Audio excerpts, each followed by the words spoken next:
My name's Julie, and life has been really tough lately. Just 5 months ago, I walked away from what I thought was my forever love story.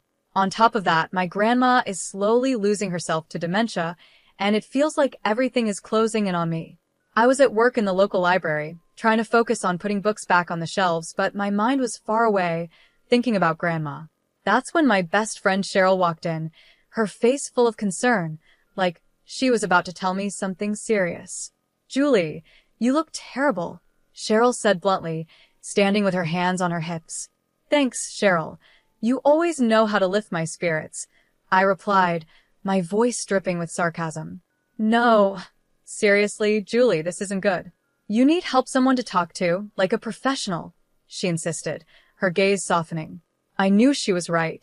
The sleepless nights and constant stress were wearing me down.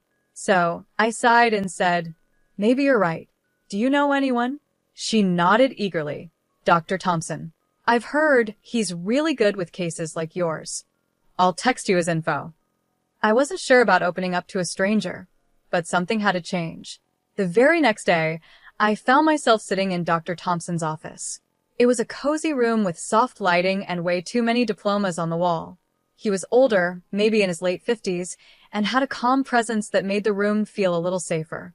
"So, Julie, tell me what's been bothering you," he began, his voice calm and reassuring. "Where do I even start?" I thought. "It's everything," I said, managing to get the words out. "I left my fiancé, my grandma is sick, and I just feel stuck." Dr. Thompson nodded, writing something down. "It sounds like you've got a lot on your shoulders. Let's work through it together," he said. As the sessions went on, I found myself telling him things I hadn't even admitted to myself. He never judged, just listened and sometimes responded with a gentle, or "I see." It felt like I was finally letting go of years of bottled-up fear and sadness. One day, after a session, I left his office feeling lighter than I had in a long time. The sun was setting, casting a warm glow over everything, and I actually smiled, feeling a small flicker of hope. That night, as I was heating up some canned soup in my small apartment, my phone buzzed. It was a message from Dr. Thompson, reminding me about a follow-up appointment. I stared at the screen for a while. This guy was becoming my lifeline, and part of me hated how much I needed him. Days turned into weeks, and before I knew it, 3 years had gone by. When I first walked into Dr. Thompson's office, I finally felt like I could breathe again, without the weight on my chest. I even managed to laugh at a joke Cheryl made, and for the first time in a while, it felt real. During one of those lighter moments, my phone rang. The number was unknown, but I answered it anyway. "Hello, Julie, it's Dr. Thompson," the voice on the other end said. I was surprised. "Dr. Thompson? Is everything okay?" I asked, feeling a bit nervous. Yes, everything's fine," he reassured me. "I wanted to talk about your progress and maybe extend an invitation." "An invitation?" I repeated, now curious. "Yes," he continued. "I was thinking we could meet for coffee, outside the office. You've made a lot of progress, and I believe seeing things from a new perspective might help." I hesitated, biting my lip. This felt unfamiliar. "Isn't that against some kind of rule or something?" I finally asked. There was a brief pause. "Well, you're not my patient anymore. I just thought it would be nice to catch up in a more relaxed setting," he replied. Something in the way he spoke made me agree. "Okay, sure." "Coffee sounds nice," I said, ignoring the nervous flutter in my stomach. We met at a local cafe the following Wednesday. It felt strange seeing him outside the office, dressed in jeans and a casual shirt. He seemed like a regular guy, almost different from the professional I was used to. "You look well, Julie," he said with a warm smile as he greeted me. "Thanks, Dr. Thompson. I'm feeling better, too," I replied, tucking a loose strand of hair behind my ear. "Please call me James." "We're not in the office now," he said with a light laugh. I nodded, feeling a bit awkward. "Okay, James." Surprisingly, the conversation flowed easily. We talked about all sorts of things. He shared how much he loved hiking and how he always wanted to visit the Grand Canyon. I told him about my new hobby, painting, something I had started as a way to cope. As we sipped our coffee, he leaned in a little, his eyes serious but kind. Julie, I've watched you grow and overcome so much. You're incredibly strong, you know that, he said. I blushed, not used to such direct compliments. Thanks. I guess I had a good therapist, I replied with a small smile. He chuckled. Well, I can't take all the credit. You did the hard work. We kept talking, not even noticing as the cafe started to empty out. It was only when the waiter came to clean up that we realized how much time had passed. Looks like it's time to go, I said with a smile. I felt a twinge of disappointment as I said goodbye. James stood up and offered his hand to help me. Julie, I've enjoyed this more than I thought I would. Would you like to do this again? Maybe dinner next time? I hesitated, feeling a mix of excitement and caution inside me. But when I looked into his kind eyes, I found myself nodding. Yeah, dinner sounds great. Our dinners and casual meetups quickly grew into a full-blown romance. Before I knew it, James and I were inseparable. He was attentive, caring, and always there to help, especially with my grandma's situation. I thought I'd found the perfect person and that my life was finally turning around. But after the wedding, things started to change, or maybe I began to see his true self. It started small. He'd make comments about my friends like, "You're better off without them," or "They don't really care about you." At first, I brushed it off, thinking he was just being protective. But then it got worse. He became possessive, always needing to know where I was and who I was with. His control slowly took over every part of my life. He insisted that I quit my job, saying, "You don't need to work. I can take care of everything.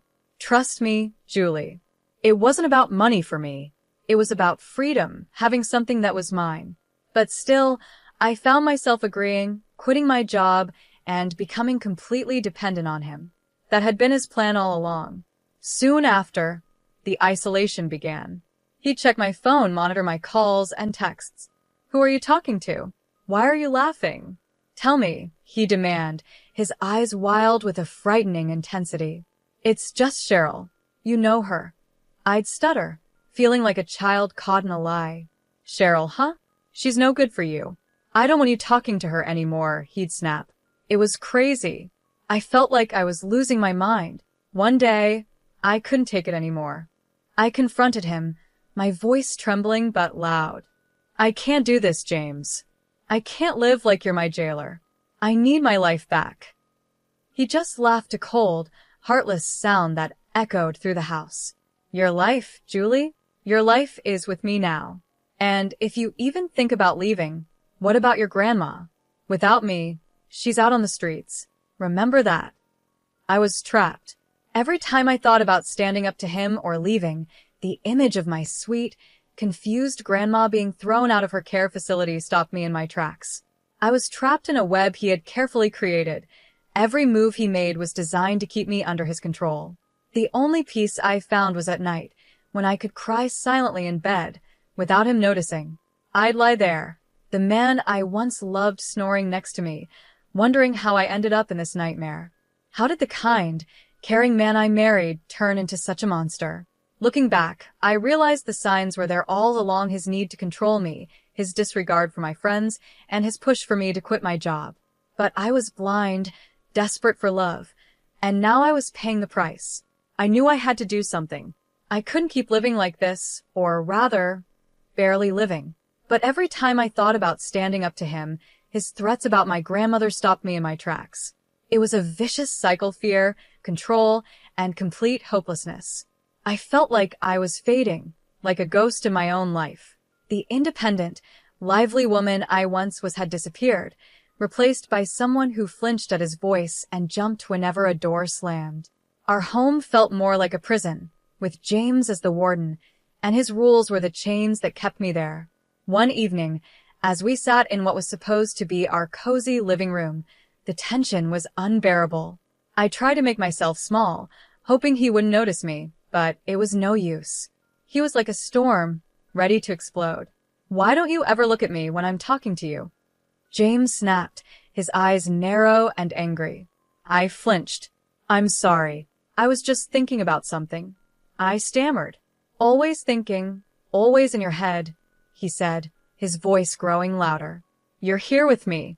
Remember that I'm your husband. His voice rose to a shout, and I quickly nodded, mumbling apologies, trying to calm him down. But it was no use. He was already in one of his moods, and there was no stopping him. You know what? I've had enough of your attitude. You need to learn, he said coldly, his voice calculated. Before I could react, he grabbed my arm, his fingers digging painfully into my skin. James, please, you're hurting me, I cried, fear washing over me. He dragged me toward the small storage room, the one place I feared most in the house. It was dark, with no windows, a tiny box of a room.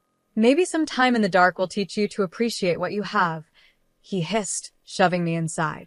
I stumbled, hitting the cold floor as he slammed the door, leaving me in complete darkness. My heart pounded, panic rising in my chest. I had always been terrified of the dark, and now I was trapped in it, alone and terrified. I once told James about my fear of the dark back when I thought he cared. James, please let me out. I'm scared of the dark, remember? I yelled, my voice shaking. His cruel laughter was the last thing I heard before his footsteps faded away. I was left alone, trapped in the darkness, the weight of my situation pressing down on me. I curled up in a corner, my body trembling as I cried. Time passed, but I couldn't tell how long it felt like forever. Every little creak and sound from the house made me jump, my mind creating monsters in the shadows. But the real monster was just outside the door, the man I had married. Finally, the door creaked open, a sliver of light breaking through the darkness. Have we learned our lesson? James's voice was full of mockery. I couldn't speak or even look at him. I just nodded, desperate to get out of that room. He pulled me up, his grip still firm, but not as painful. Good. Remember this feeling, Julie. Remember who's in charge here, he said coldly. As I stumbled back to the living room, my legs weak and my eyes struggling to adjust to the light, a deep sense of shame washed over me. How had I let it come to this? How had I become so weak, so controlled? But underneath the shame and fear, something else stirred anger. I was angry at him for treating me this way, but I was also angry at myself for allowing it. That dark room was a wake-up call. I couldn't live like this anymore. I couldn't let him crush the last bit of who I was. Amidst all the darkness in my life, a tiny spark of hope appeared. I found out I was pregnant. As I held the positive test in my hands, a wave of emotions rushed over me. Fear, uncertainty, but also a fierce, protective love. I hoped that maybe this baby would change things, maybe even soften James, bringing back the man I once loved. With my heart racing, I approached him that evening. James, I have something to tell you. We're going to have a baby. His reaction was immediate and terrifying.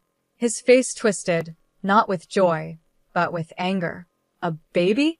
No, that's not happening, Julie. I stepped back, his harsh words cutting deep. But it's our child, I said, trying to plead with him. Maybe this could change things, make them better. He didn't care. His voice was cold as he spat out. No, Julie, it's going to change nothing. You're going to get rid of it. I felt a sudden surge of defiance rise up inside me. No, I won't do that. This child is part of me. In a rage, he grabbed my arm, his fingers digging into my skin painfully. You don't understand, do you? You're mine. Everything you have is mine, your fears, your body, your future. I struggled, but James was too strong. James, please let me go. I begged, but he didn't listen. Instead, he dragged me to a small locked room at the back of the house, the one place I avoided at all costs. The room was dark, damp, and full of spiders, my worst fear. With a rough shove, he pushed me inside, and the door slammed shut behind me. The sound of the lock clicking felt like the end. My heart raced as I heard the spiders moving in the darkness. I was trapped, the tiny space closing in on me, and the terror of the spiders taking over. Let's see how long your maternal instincts last now, James taunted from the other side of the door. I screamed and pounded on the door, but it was no use. Hours passed in that dark, horrifying room, and my mind raced with fear for both myself and my unborn child. How could I bring a baby into this nightmare? Finally, the door opened, and James's silhouette appeared in the doorway, a smirk on his face. "Well, have you thought it over? Are you ready to get rid of the problem now?" I was weak, terrified, but still determined. Through my tears, I whispered, "No, that small act of defiance cost me. He left me there even longer, the spiders my only company." The last thing I remember was collapsing to the floor and fainting. When I woke up, I was in a hospital room, surrounded by the sterile white walls and the beeping of machines. I felt disoriented at first, but then the memories came rushing back. James, the spiders, the darkness. A shiver ran through me. But beneath all the fear, something else stirred, a fierce protective love for the tiny life growing inside me. I knew I had to act, not just for myself, but for my baby. As soon as I was alone, I quietly pulled out the phone I had hidden and dialed my cousin, Charles, who worked with the FBI. His voice was a lifeline as I whispered my story, every word a mix of fear and hope. "Charles, it's Julie. I need help." "It's James." My voice cracked, the reality of everything threatening to overwhelm me. "Julie, slow down. Tell me everything," Charles said, his voice calm and steady. I told him everything, each word lifting a little of the weight off my shoulders. His responses were professional, but I could hear the anger underneath. "Julie, listen to me. I'm going to help you. We're going to get you out of there, but you need to stay strong just a little longer." "Can you do that?" he asked. I nodded into the phone, making a silent promise to myself and my baby that I would hold on just a little longer. "I can, Charles. I have to," I whispered. "Good. I'm going to make some calls. We'll act fast." "Just hang tight and don't do anything to make him suspicious," Charles instructed. I agreed, holding on to the fragile lifeline of the plan he was forming. The rest of my hospital stay felt like a blur, doctor coming in and out, whispered phone calls, and every minute stretching into what felt like forever as I waited to be released.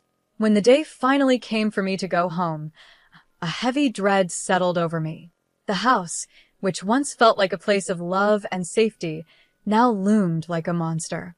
Its walls seemed to echo with all the screams and tears from the past months. James was there waiting for me, his presence dark and heavy, filling the room like a storm. I braced myself for what was coming, the confrontation I had been dreading but also preparing for.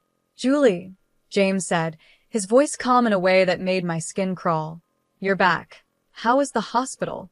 I kept my voice steady, hiding the emotions swirling inside. "It was fine.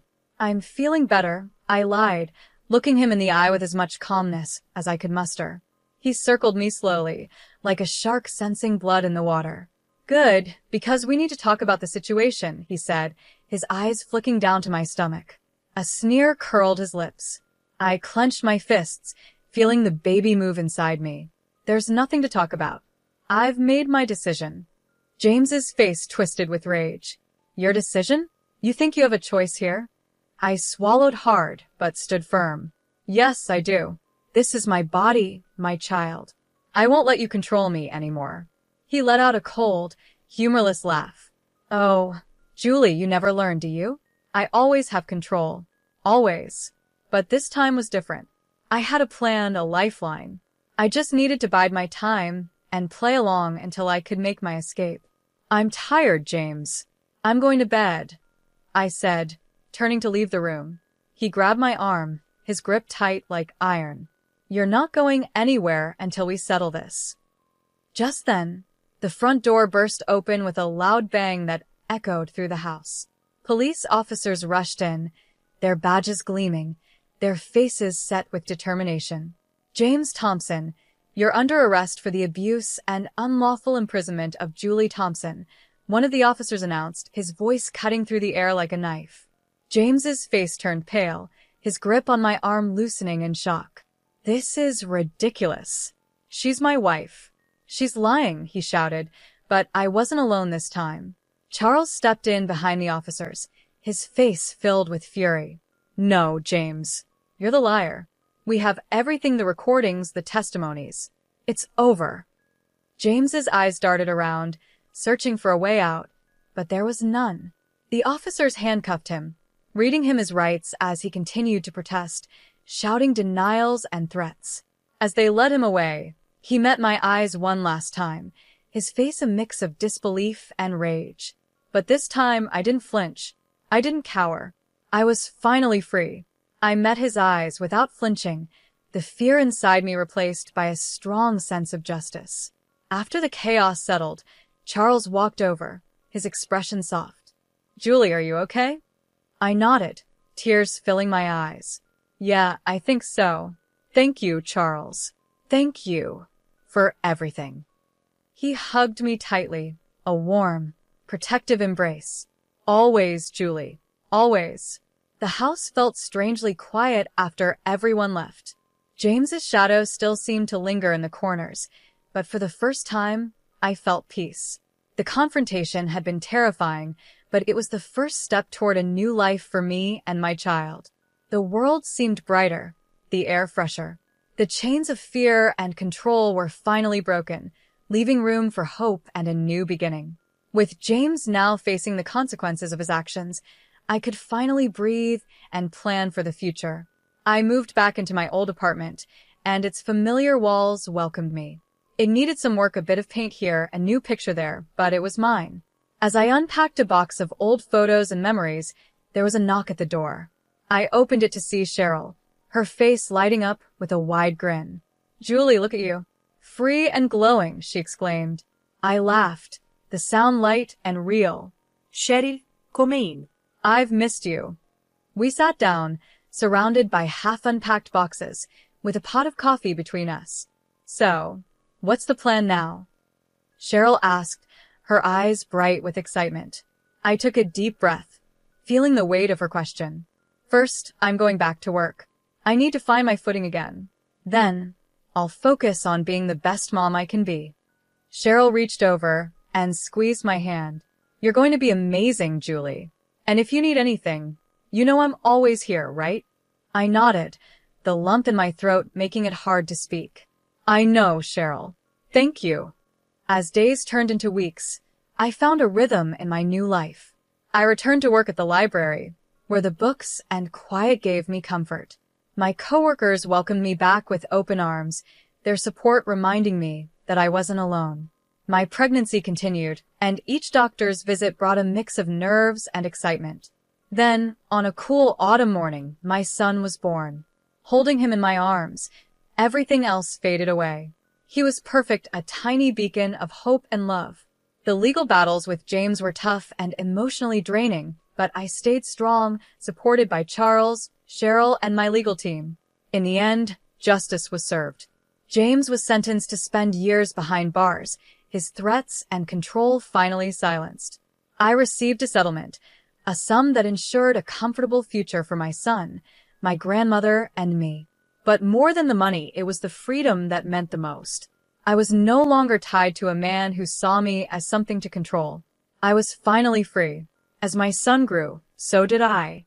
I learned to trust again, to laugh freely, and to love without fear. I made new friends, reconnected with old ones, and found joy in the small things. One day, as I watched my son playing in the park, a thought crossed my mind. "We did it, little one. We're really doing it," I whispered, tears of happiness filling my eyes. He looked up at me, his little face lighting up with a big smile, and in that moment, everything felt perfect.